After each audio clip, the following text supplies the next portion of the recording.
All praises are due to Allah, and may His peace and blessings be upon the Prophet Muhammad, his family, his companions, and on all those who follow the path of righteousness until the last day. Ameen.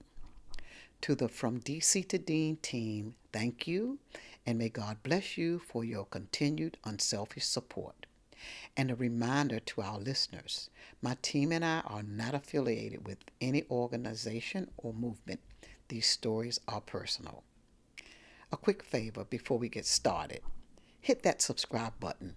Help us grow our podcast, and we thank you in advance for your support. Now, a short recap of where I left off. Steve and I started our trip to my home in his car right after stopping by his place so that he could pack an overnight bag. From the moment we pulled off, we talked and talked and talked, asking each other questions, answering questions, talking over each other, laughing, even sharing and shedding a tear or two. We were both trying to understand how we could feel so close, yet technically we didn't know each other. How was I riding in a car with a complete stranger, not knowing who this man could turn out to be? Who knew? But something was different. It felt like we were both doing something we probably didn't do often, and that was letting it all hang out. We were just comfortable, and I must admit, this had to be something more than fear, because I was not afraid. I've always believed that whatever is meant to happen will happen. And when I asked God for a nice man, I surely was not expecting to meet him within a few hours. Honestly, I imagined maybe a year or two, 6 months, somewhere down the line. I wasn't even thinking about it until that evening unfolded the way it did. Then I knew I had to take a chance with this stranger. And believe me, by the time we reached my home, we knew each other very well. And the conversation didn't stop there. When I say we got to know each other very well, I meant we talked about where we came from, what we'd done with our lives, our education, past relationships, personalities, what we wanted for our future, and most importantly, who God was to each of us. We shared stories about the things that happened in our lives that made us know without a doubt that there is a God, how much we depended on Him, how much He meant to us, and how we each communicated with Him. Neither one of us belonged to any organized religion, but we both had our own personal relationships with God. Okay, dear listeners, let me stop. And as usual, the rest of this episode will be in audio only, inshallah. Please stay tuned, relax, and enjoy. In the name of Allah, the most gracious, the most merciful. His name was Harry Stephen Brown. Steve was the name he used. He was 42 years of age, very fine and handsome at the same time. And he was 6 feet, perhaps 2 inches, light brown complexion, salt and pepper hair, and his beard was the highlight of his beauty. He had beautiful brown eyes. He had managed to maintain the same weight that he carried in high school, about 163 pounds. He had been married and fathered 3 children. He had 4 siblings, 2 brothers and 2 sisters. Steve was in the middle of the 5, with a younger sister and brother. The reason Steve was at that party was because his younger sister, the one who he shared the house with, asked him if he would help them set up the party house. his brother-in-law, his sister's husband, and the others who hosted that party needed all the help they could get, and therefore asked him to come and help set up the music, speakers, microphone, etc., throughout that gigantic house. The reason he did not have his car when we met was because he rode with the truck that carried all the music apparatus to the party. Now, I am saying that the main reason was that he was at that party to meet me. Alhamdulillah. So, after they had completed the setup in the house, his sister insisted that he stay and enjoy himself because he stayed in the house all the time, and she wanted him to mingle and have some fun. And that helped me to understand why he was glued to that wall at the party. I found out later, during our ride, that he was not a party goer. He was his own best friend, and he was mostly a loner. He was a power engineer because he didn't want to deal with a lot of people all the time. So his specialty, he said, was dealing with machinery, and his specialty in the power engineering field was building boilers. When I met him, he was the steam routing engineer for the Children's Hospital in Washington, D.C. And back in the day, when he was younger, he had served 2 terms in the Navy as a radars man. And during both his Navy terms,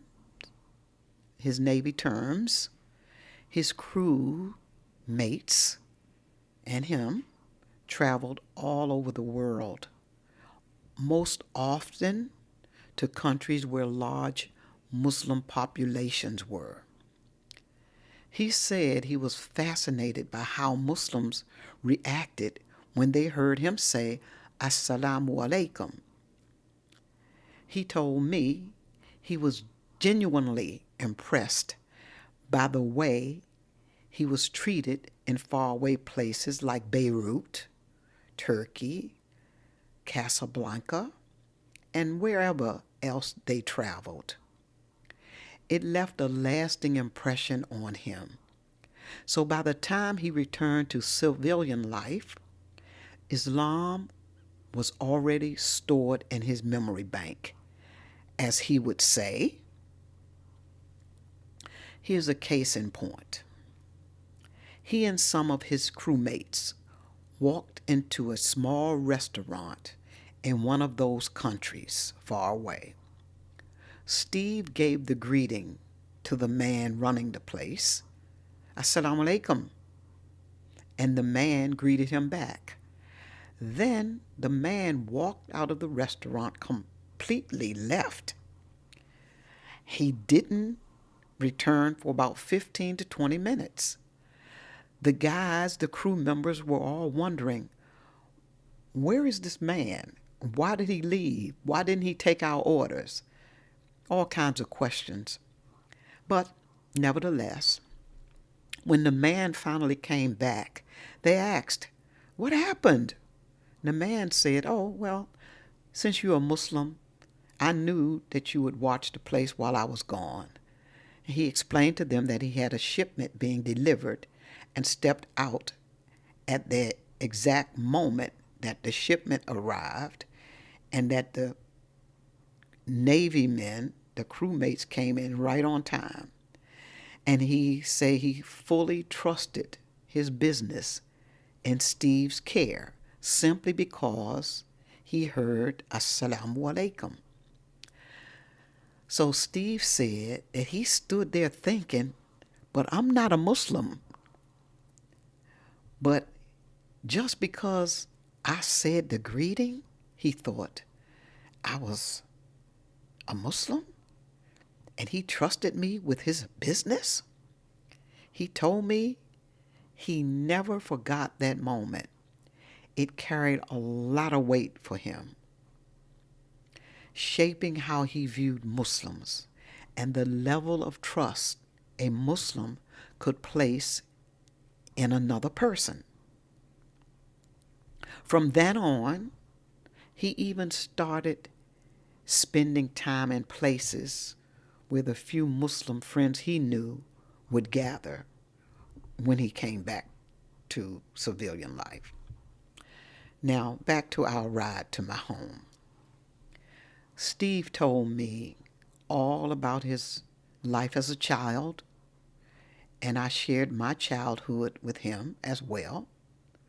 He was really impressed with my life story, how much he and I had in common, and how different we were at the same time.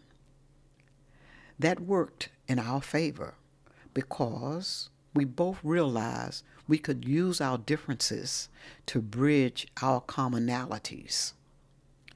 We both had a close relationship with God, and we both wanted someone we could share our spiritual sentiments with. Someone we could talk to about what we knew, what we felt, and how deeply we connected with God. Not that we thought we were any better than anybody else. It was just our own personal relationships with God. And we wanted to be able to talk about God as much as we wanted to and as much as we needed to. He was also very sad and confused about the fact that I didn't even know who my father was.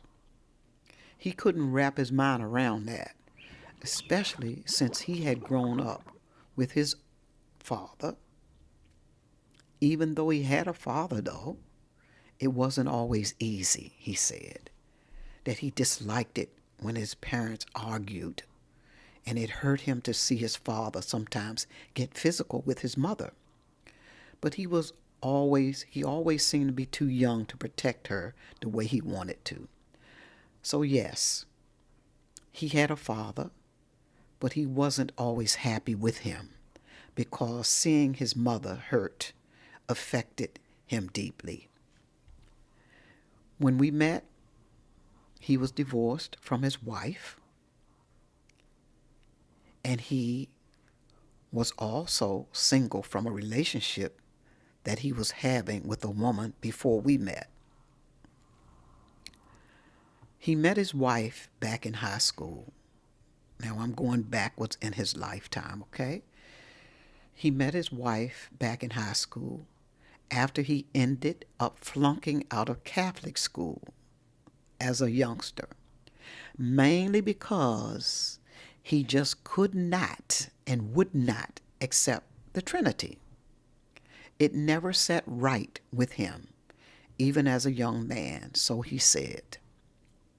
He grew up deep inside Catholicism, not because he chose to, but because his house was only a block away from the Catholic school, and his parents enrolled him there, and since a public library sat between his house and the school, they made him stop there every day after dismissal from school until his mother came to pick him up. So the library became his daycare or aftercare, whatever. He laughed when he told me that he didn't have much else to do in the library but read and read and read and read some more.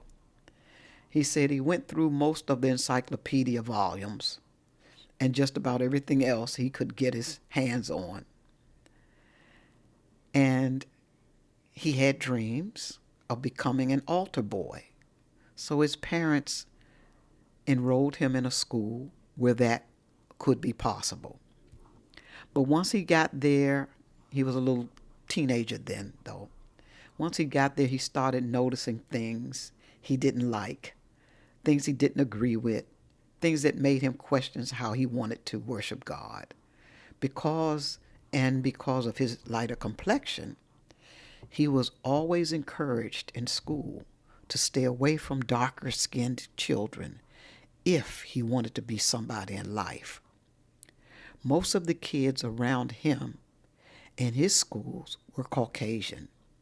And on top of that, he would get reprimanded for asking honest questions about religion. And he absolutely hated the idea of wearing a shirt and a tie every single day to school. One day he said he finally asked his mother, "Why can't I go to school with other black kids?" And she told him that the school he was in was what the family felt was best for him and for his future. And I'm paraphrasing that. Even though he didn't fully understand it, that answer stayed with him. So after a year or two, after his mother refused to take him out of the Catholic school, he made up his mind to flunk out. He stopped doing classwork and homework. He just shut down completely. By midway through the semester, the administrators told his parents they had no other choice but to dismiss him from the school. That's what he wanted. And that meant his only option then was public school. His neighborhood school was Eastern High School in Northeast Washington, D.C. He told me that his first day, well, his first week, and even the whole first month was a complete culture shock. He said he had never seen so many black people in one place at one time, all different shades, sizes, personalities, everything. And because he had been pushed for so long to stay away from dark-skinned people, the very first thing he wanted to do was the opposite. He chose the darkest skinned students to be his friends, and he even decided when he wanted to get a girlfriend, she had to be very dark skinned. And that is exactly what he did. Every friend he made, he said, was darker than he was. And his first girlfriend had a deep, rich complexion, just the way he wanted. Now, this is his story, and I am sharing it the way he told it, with respect, with love, and with absolutely no intention of disrespecting anyone, any race, anybody's faith, anybody's background, or otherwise. Okay? So, now, life went on for him and his wife. I don't know all of the details of what happened in those early years, but at some point they got married and had 3 children. Somewhere along the way, the relationship became rocky. One thing he shared with me was that his wife did not like how much he talked about God. He admitted he could go on and on about faith, and not everyone wanted to hear that all the time. I understood that deeply because I had the same experiences in some of my friendships. As I've mentioned in earlier podcast episodes, you can't really blame people for what they like or don't like. Just like we want room to be ourselves, we have to give others that same respect. So nevertheless, even as things unraveled between him and his wife, eventually the marriage came to an end, and his family was out of his life, and or he was out of theirs. Now, there were many things that happened in his life before we met. Some I know, many I don't.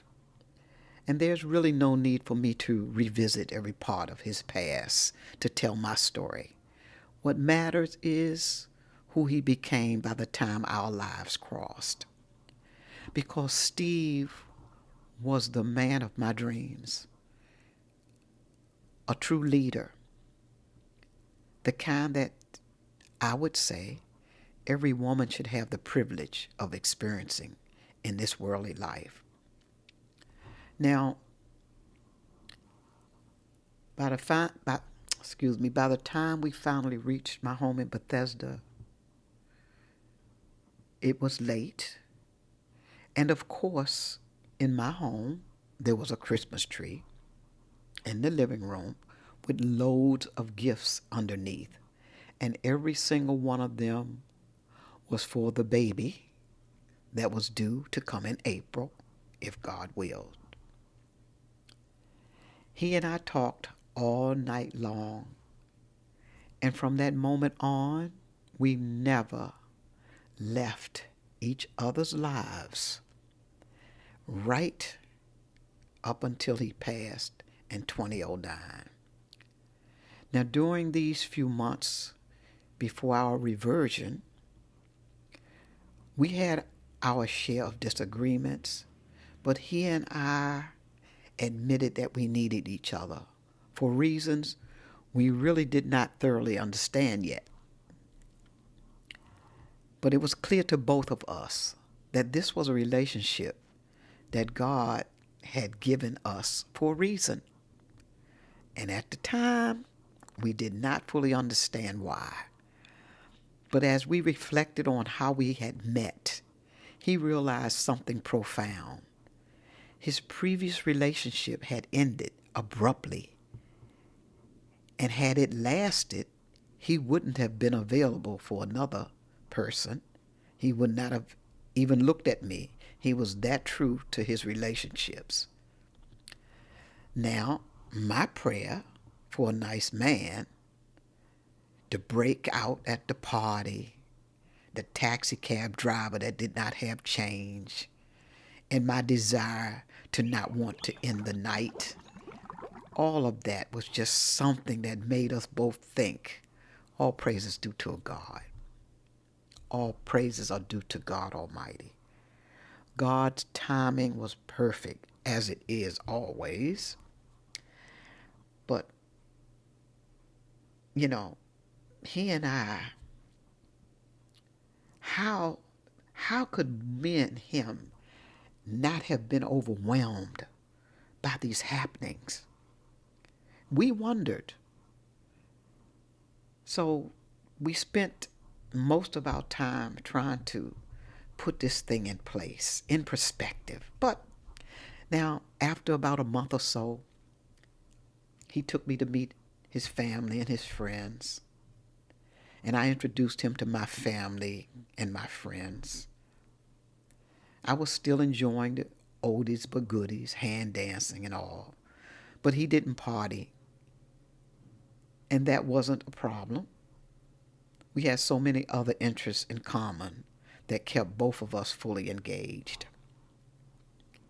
As time went by, we were approaching a year together. The granddaughter was born in April, and we absolutely adored that little girl. She became the love of our lives. And by then, we had been together about 5 months and going strong in our struggles and our relationship. We were learning how to accept our differences and let them fit naturally into our relationship while we strive to stay together for reasons we didn't fully understand at the time. We hadn't yet discussed anything about becoming Muslims, though I'm kind of sure he suspected it might happen. I, for my part, had no intention of converting, and that was never even a topic between us. Another surprising thing was that I had never met either of his children, who were around the same age as my girls. And he had not seen them after the breakup with him and the wife. And after we met, he was never in touch with them. So what I'm seeing happen again was that I shared my family with him, just as I had shared my family with Jamal. And he stepped in as a loving, caring, and supportive father figure. Even though the girls were grown, it is still beneficial to have a father figure. And over time, he became the grandfather and eventually a great-grandfather before he passed away in 2009. I am fast forwarding that just to put it in perspective. Now, he and I really struggled with our relationship. Let me tell you that, because neither of us truly knew the other. We were banking on God to keep us together, not fully understanding just how much effort it would take from both of us. I knew he was not like any other man I had met. He was truly special, but he was human, with shortcomings and faults, just like me. And trying to live with another person is never easy. Even trying to live with your own children is difficult. Yet we kept struggling, holding on to a relationship that felt different from anything we'd ever experienced. We trusted that if this was something God wanted to mature and strengthen, it would happen. We didn't fully understand what that meant, but one thing was clear. We were never ready to give up. And those months slowly turned into almost a year now, and we were settling in our differences and looking forward to the next year if God wills. Now, please understand, this was very difficult. I was used to living on my own. Both my girls had moved out by then. And so was he, used to living on his own. Now we were trying to cohabit. We were both still drinking sociably, and I was still partying. And we were putting our trust in God.